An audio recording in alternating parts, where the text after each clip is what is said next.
right, joining us today, America's favorite walk-on, Bryant basketball phenom, Timmy Kiggins joins the pod, NEC champion.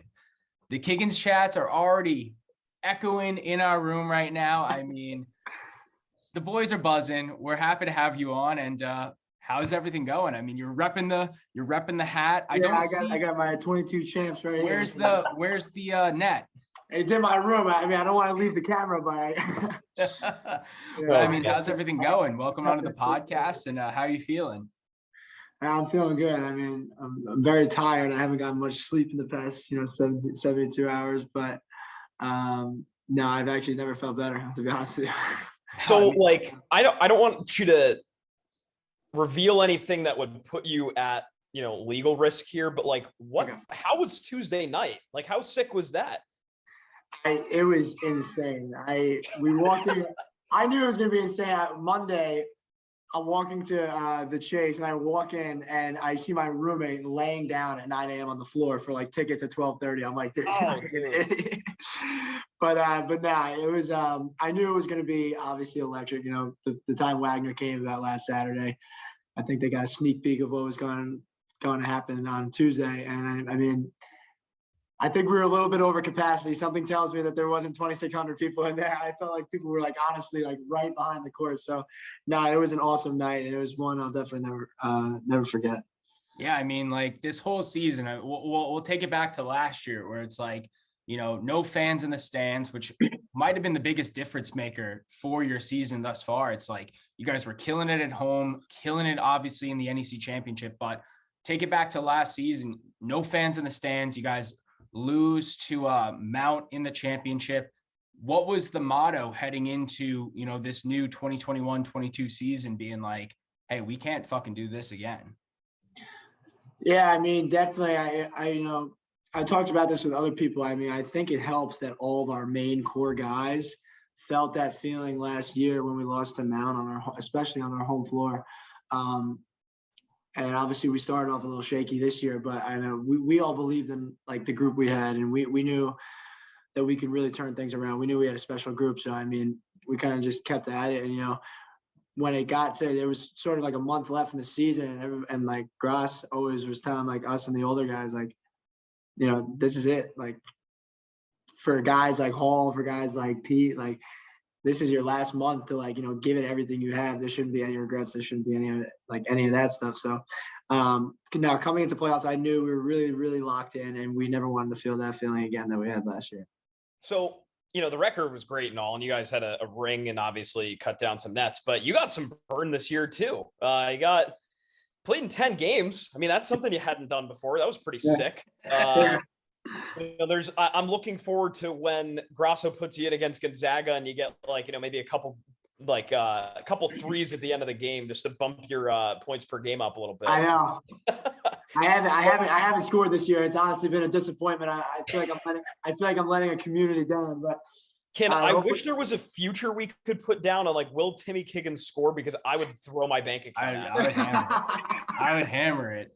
I mean, every time it's the games I've been to this year, it's when the crowd chants you on, it's the Bulldogs want you. The Bulldogs want you in. They want Kiggins to score. And I mean, you've had a couple chances where it's I mean, is that on you, or is that the pressure? No, what is it? It's all 100%. I mean, I'm not the type to make excuses. So I mean, I'm just doing a poor job of they do all that and cheer for me, and I can't provide them a bucket. So that's definitely on me. He's a man of the people. He's humble, folks. On a serious note, though, I mean, you walked on this group, right? The talent's obviously insane. What's that like, walking into practice, to game environments with guys like Pete Kiss, with guys like Chuck? I mean, Hall, Luis, you name it. Really, you have to have learned a bunch from them just from being around them. So, how's that experience been these past couple of years? Yeah, definitely in the beginning, my freshman year when I came in, it was kind of a little intimidating playing against those guys. But I mean, I've played on AAU teams back home and high school games where I'm playing against high major players. So it was kind of an experience where all right, I can maybe compete with these guys at least. But no, I've definitely learned a lot from guys like Luis, Pete, Hall, guys who have been other places in the country. Luis played at a higher mid-major, UAB. Pete obviously, played at Quinnipiac, played at Rutgers. So they all know things, and they've been in college basketball for a lot of years. So I've definitely learned from guys like those. And how special is it? I mean, you've been here for a couple seasons, but you and Chuck are the last two in your class. And now you finally hoist that trophy up in the chase. You get those NEC rings for Brian. I mean, how cool of a feeling is that? It was awesome, honestly. There was 5 kids in our class with me and Chuck, and it seems like every year we start dwindling down. And so it's only 2 of us. I don't see myself hitting the transfer portal anytime soon. I mean, no, but might be a hot commodity for the bench mob. You don't know. You don't know. Timmy Kiggins is not in the portal, folks. He's not in it. Breaking news. No, I always joke around with the older guys. I was like, I should start like national championship ring chasing. Enter my name in the portal and be like, I don't gotta play a minute. I'll do the little things for the program. I'll put people in the seats. But no, it was awesome because he works so hard. I see what he does all the time. It's so funny because like it'll be a Saturday night and I'll text him like, yo, let's go out. He's like, nah, I'm in the gym. So I mean, all those guys put in insane amount of work, and I'm just so happy we were able to do it. Win the championship on our home floor. So to talk about Pete too, who's got a lot of press, right? He obviously, we don't have to go over his accolades. I mean, he played a Big Ten school and a MAC school, right? And he just carved it up in the NEC these past couple of years. The word is polarizing that people are using for him. He's kind of like the guy that and this is like objectively true. You either love him when he's on your side or you hate him when he's not, right? Yeah, exactly. Like, I don't know, like how much of a lift does a guy like him who is just like, he's going to run down the floor. He's going to slam it in your face. He's going to talk a bunch of shit to you on the way back. Like how much of a lift does that give you guys? Nah, he's awesome. And the best part about it is he loves, you guys seen him at the game. He loves every second of it.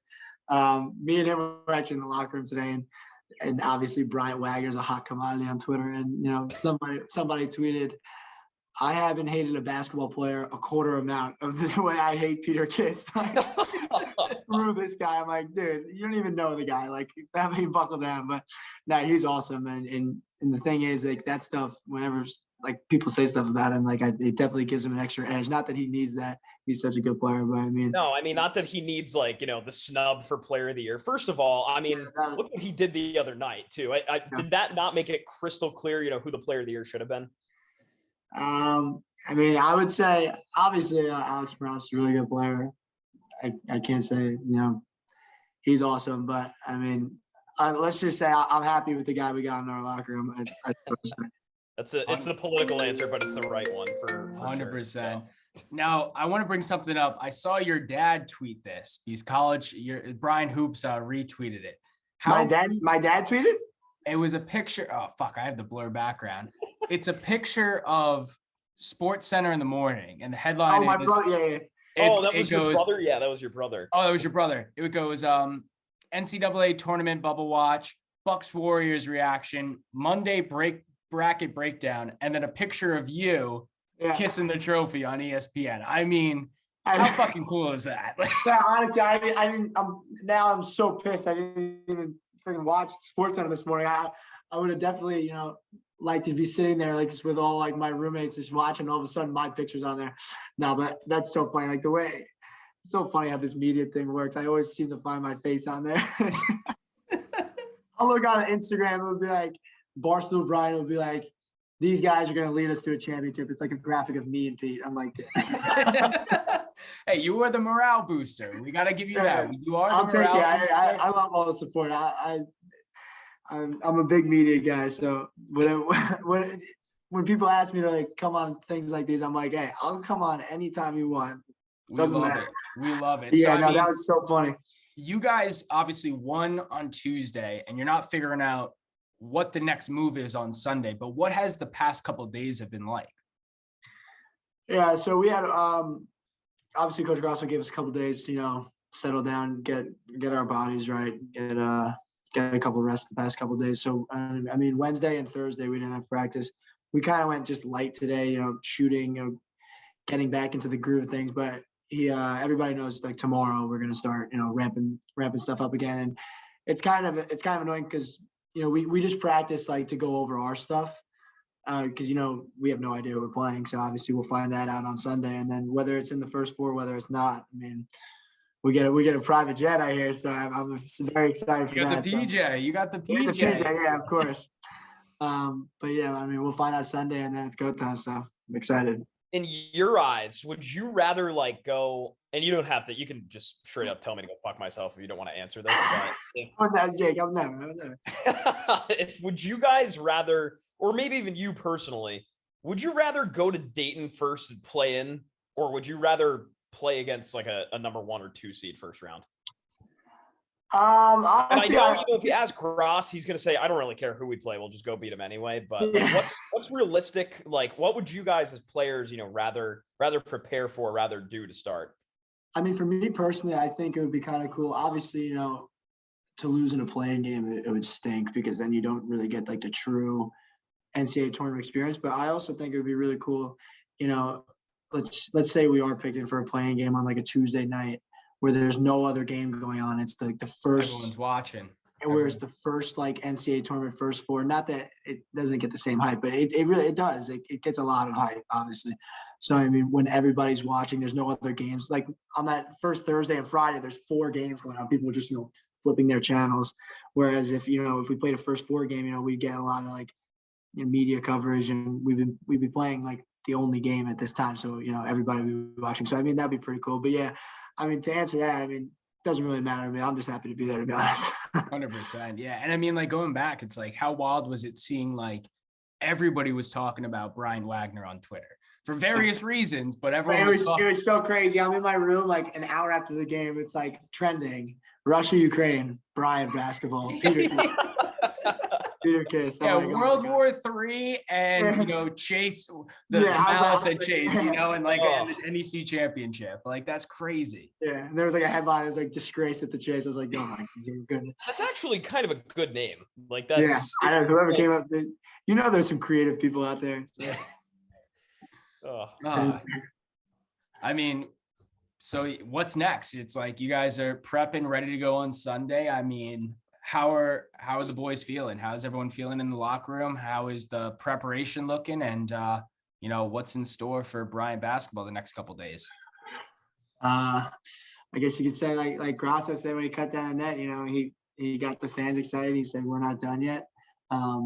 Obviously whoever, we match up with is going to be an extremely, extremely tough matchup. And we're probably going to have to play our top level of basketball to make some noise. But I mean, we're not going to go into a game ever, thinking we're going to lose. So I mean, that's just a poor mentality to go into games with. So I mean, I hope we can keep this thing going.